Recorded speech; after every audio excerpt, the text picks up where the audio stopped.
Hello everyone, there will be two lectures for Chapter 5, that's Chapter 5.1 and 5.2. In this chapter we're going to be looking exclusively at stereochemistry, so understanding the principles of stereoisomerism.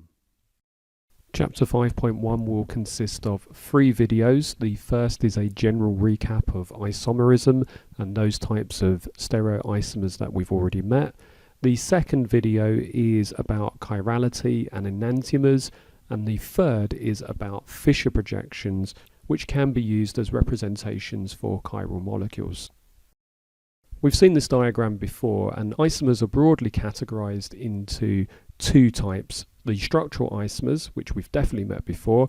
These are also known as constitutional isomers and have different bonding patterns.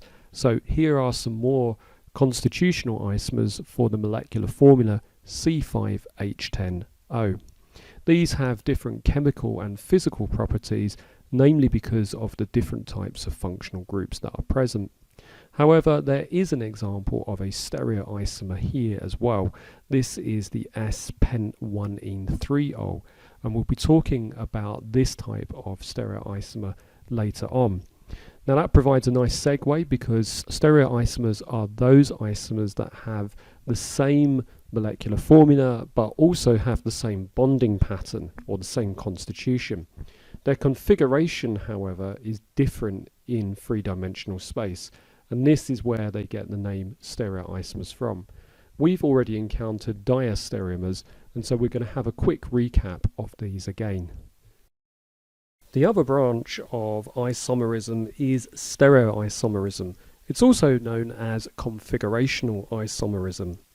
These have their atoms connected in the same sequence, hence the same constitution, but they differ in the arrangement of their atoms in space.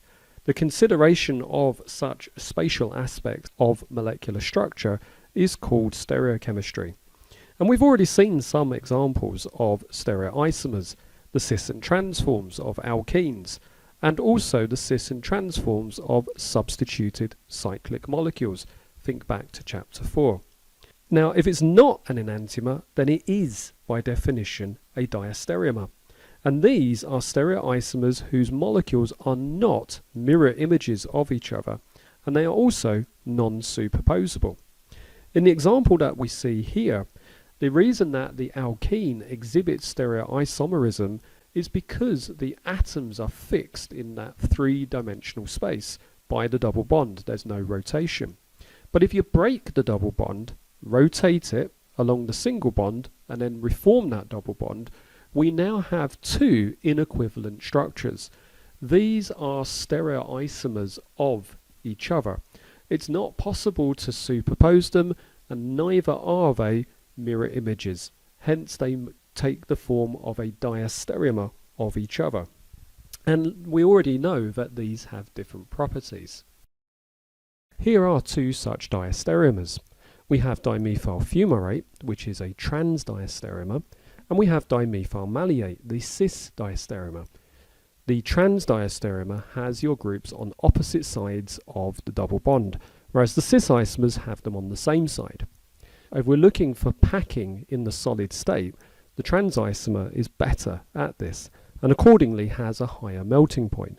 But the cis isomer is not so good because it has like a U shape, and so the molecules can't pack close to each other in the solid state.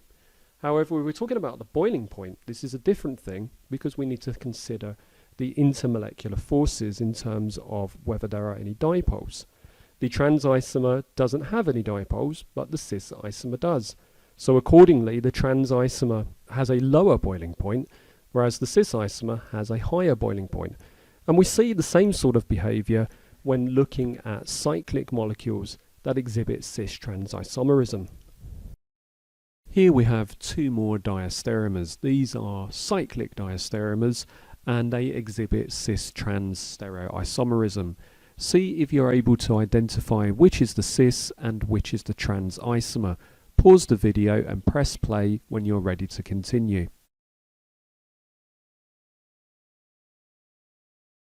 The molecule on the left is the cis diastereomer, as it has both of the alcohol groups on the same side of the sigma bond. These are in an equatorial up position. The other trans diastereomer has one alcohol group in the axial position and one in an equatorial position, and one is pointing down and the other is pointing up. Accordingly, these have different physical properties. Here are the melting points, and we can see that the cis isomer would not be able to pack as effectively as the trans isomer can. This concludes part A. In this video we're going to be considering enantiomers, which is the second form of stereoisomerism. We'll also be looking at the inextricably linked concept of chirality too. But first of all, what is an enantiomer? A very loose definition of enantiomers are objects that are non-superposable on their own mirror images. So if you think of your hands, for example, the right hand cannot be superimposed on the left hand, i.e. your thumbs would stick out from each other. Try it for yourself if you're not convinced. But they are in fact mirror images of each other. And enantiomers generally occur with compounds whose molecules are chiral, and so let's find out what that means. The use of hands to represent chirality is not accidental, and in fact the word chiral derives from the Greek word meaning hand, here. Now these molecules are seen as either left-handed or right-handed molecules, and they are mirror images of each other. You could get a mirror plane between the two of them. But the one thing you absolutely cannot do is superimpose one of these molecules on top of the other. Hence they are enantiomers. And as I said before, enantiomers must contain chiral centers. But what in fact does that mean? Well, first let's see what it means when we have something that is achiral, that is without chirality. Here we have an achiral compound, and two or more of the atoms have to be the same. I've just so happened to choose two the same and two different. If we apply a mirror plane to this compound, it's possible to produce a mirror image. However, when we start to rotate the right-hand molecule, we notice that actually this molecule is exactly the same as the one on the left. And in fact, it is possible to superimpose the right-hand molecule onto the left. This time round, however, if we have four different groups surrounding our tetrahedral carbon atom, this is what's known as a chirality center. If we try to produce a mirror image of these and perform the same exercise in rotating them, these two molecules now, they cannot be superposed. So they are non-superposable mirror images of each other. And these are known as a pair of enantiomers. Now, it's important to note that chirality is a property of a molecule as a whole, and that a chirality center is a structural feature that causes a molecule to be chiral. An ability to find chiral centers in structural formulas will help us to recognize molecules that are chiral and that have the option of existing as enantiomers. The presence of a single chirality center in a molecule guarantees that the molecule is chiral and that enantiomeric forms are possible. Diasteromers can easily be separated on the basis of their physical properties, such as boiling point and melting point in some of the earlier examples that we've seen. It's also possible to distinguish them sometimes using proton NMR. But for enantiomers, no, this is not possible, as these are identical mirror images of each other that are non-superposable. So they have identical physical properties, all except two properties. Let's have a look now. One of the physical properties that is different for enantiomers is their ability to interact with plane polarized light. Now, if you take an ordinary light source, this is made up of an electric field and a magnetic field. And both of these are perpendicular to each other. But if you pass it for a polarizer, then all of the light is put into a single plane, and it's this that interacts with our two enantiomers. Depending on whether you have an R or an S enantiomer does not dictate the direction in which the light is actually rotated. The negative and the positive just indicate whether the plane of polarized light is being rotated to the left in the case of the negative enantiomer and towards the right for the positive enantiomer. The R and the S designations have absolutely no correlation with the negative and positive. The usefulness of this particular technique is actually to determine the optical purity of a substance and is used in the sugar industry. Another way in which chiral molecules can manifest their properties is through our senses. For argument's sake, we have the S-limonene enantiomer and the R-limonene enantiomer, which we associate with the smell of lemons and oranges. Now, the molecule on the left we might imagine to be a left hand, and therefore will only fit the biological receptor like a left-handed glove. And a similar thing can be said for the right-hand molecule, acting like a right hand and fitting in to the right-handed glove. And it's the origin of biological properties relating to chirality that is important for determining whether natural physiological responses will occur. These might be neural impulses or reaction catalyses. If the wrong hand is presented to the wrong glove, then it will not occur, or actually could be harmful in what it does. And this is important for a later slide. Another sense that is affected by enantiomers is our sense of taste. So the molecule on the left, our carvone, has a distinctly spearmint flavour, whereas the molecule on the right, S-carvone, is found in caraway seeds, and this has a distinctly aniseed flavour. Taste and smell are two instances whereby the two enantiomers have an innocuous effect on our body, and even allow us to make distinctions concerning the food that we taste or smell. However, drugs contain chirality centres between enantiomers, and these can have very different biological activities. Here we see a photo of children with serious birth defects caused by one such chiral drug, thalidomide. The intended effect was for the drug to alleviate morning sickness in women. But unbeknownst to these women until after 1963, one of the enantiomers was attributed to being responsible for these birth defects. That's the right-hand molecule, while it was only the left-hand molecule that had the desired effect of alleviating morning sickness. Another complication with this drug was that at that point it wasn't known that these enantiomers had these different effects, and that both of them were present in the molecule in equal amounts. Unfortunately, under physiological conditions, even the molecule that exhibited the desired effect was interconverted into the more harmful enantiomer. This concludes part B. In this video, we're going to be looking at Fischer projections. Fischer projections were devised by Emil Fischer in 1891, and these are just two-dimensional representations of a three-dimensional organic molecule by projection. And these were originally proposed for use with carbohydrates, but are used by organic chemists and biochemists as well.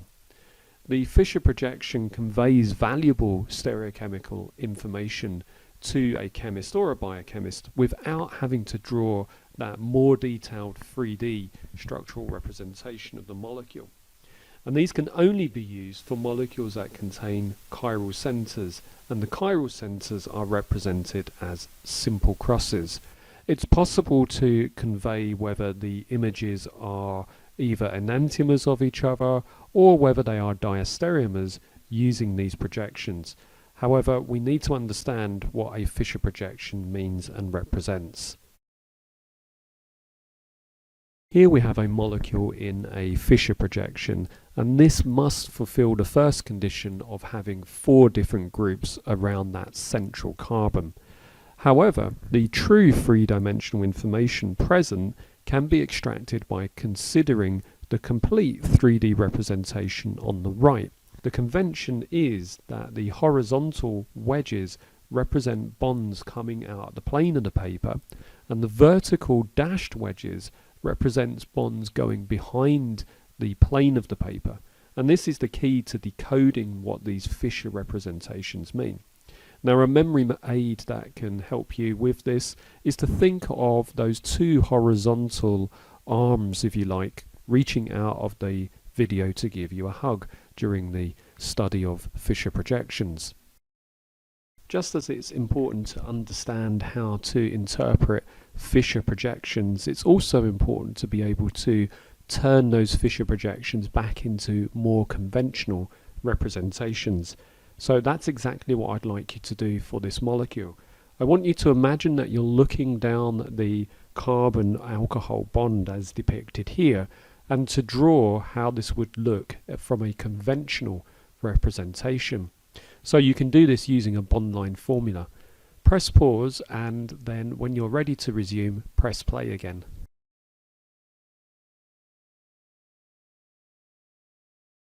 Hopefully you've put all of the carbon framework into the plane as indicated here in this diagram. The OH bond, of course, will be still coming out of the video towards you, but the hydrogen that's attached to that same carbon will now be pointing back as represented here. This time round on this slide we see 4 stereoisomers, and the reason that we see 4 stereoisomers is because there are 2 chiral centers in this molecule, and hence there are 2 crosses drawn for each structure. Now the top 2 are enantiomers of each other, and the bottom 2 are enantiomers of each other. So we can predict the number of stereoisomers using the formula 2 to the power of n, where n it represents the number of chiral centers. So here there are 2 chiral centers, so 2 squared is equal to 4. It is only possible to make rotations of these bonds within the same plane. It's not possible to rotate them 90 degrees. So let's have a look at this as we convert the top left stereoisomer back into a conventional representation. So one of the things to recognize here is that the bonds that are horizontal are coming out towards us, and that if there is a bond between our 2 chiral carbons, that will be within the plane, but at the top and the bottom groups these will always be pointed away from us. So we're going to go ahead and we're going to rotate the top carbon first of all.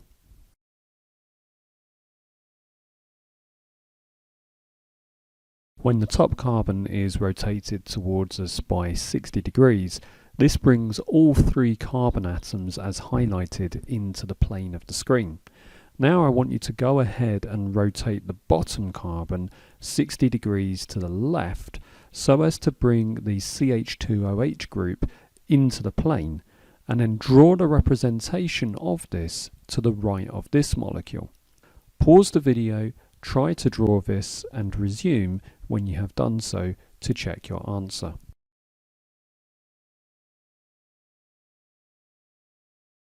Here is what that looks like in a 3D representation. The last thing to do is just to simply tip the molecule on its axis by 90 degrees to the left. Then what this does is it now places all of the carbon framework within the plane of the video. And this is how we're able to convert from a Fischer representation to a conventional representation.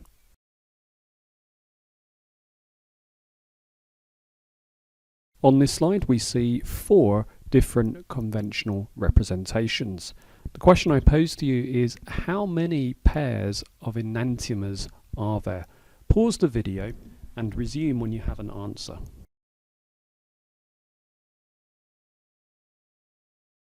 If you had said there are 2 pairs of enantiomers, then well done. And here they are here. So we have the 2 from the top and the 2 from the bottom.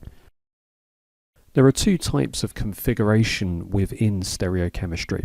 There's the absolute configuration, which we see on this slide here, And this is where we know the precise arrangement of the substituents at a stereogenic centre, or a chirality centre. And if we have these structures, like we have here, we can use the R and the S notation to assign the absolute configuration for that structure. This is accomplished by solving the X-ray crystal structure of a molecule, and that's not a method that's always readily available. Can also be achieved through spectroscopic methods, or possibly by inference based on chemical reactions of known specific stereochemistry, involving a compound whose absolute configuration is known. All of the other relationships between these molecules are defined as being diastereoisomers, and that's because these are non-superposable, non-mirror images of each other. Try building them for yourself and confirming this fact. Relative configurations or relative stereochemistry can be applied within the same molecule, i.e. intramolecularly, such as cis or trans, or it can be applied to intermolecularly, i.e. a pair of enantiomers with the opposite configurations. Here's another example. We're going to look at 2-methyl cyclohexanol. There are two possible relative configurations based on the relative positions of the two substituents and whether they are on the same side or the opposite faces of the cyclic structure. However, this system has two chirality centres, and therefore there are 4 configurational isomers with the absolute configuration shown, and this means that there are 2 possible configurations of the cis structure and 2 possible configurations of a trans structure. This concludes part C.